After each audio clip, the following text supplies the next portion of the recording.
অভিবাসী চাপে স্পেনের বালিয়ারিক দ্বীপপুঞ্জ। গণমাধ্যমের প্রতিবেদন বলছে, চলতি বছরের শুরু থেকে এখন পর্যন্ত ৬,০০০-এরও বেশি অভিবাসী নৌকায় করে দ্বীপপুঞ্জটিতে গেছেন, যা গত বছরের তুলনায় ৮৪% বেশি।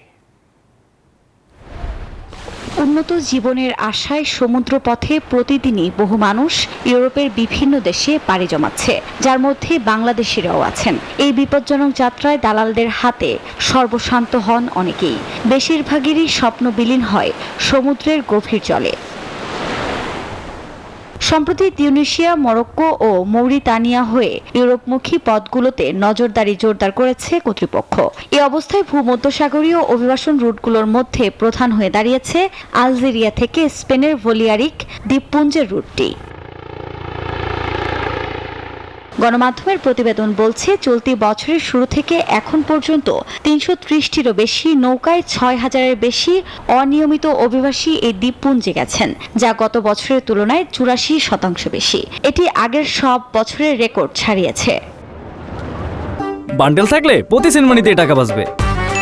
বিকাশ সেনমানি বান্ডেল কিনে জিতুন প্রতি লেনদেনে।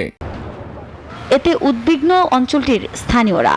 এ পরিস্থিতিতে আইন প্রয়োগকারী সংস্থার সক্ষমতা বৃদ্ধির পাশাপাশি আলজেরিয়ার সঙ্গে সহযোগিতা জোরদারের আহ্বান জানান বালিয়ারিক অঞ্চলের আঞ্চলিক নেতা মার্গা প্রোহেন্স। আফরিন মৌ, নিউজ 24।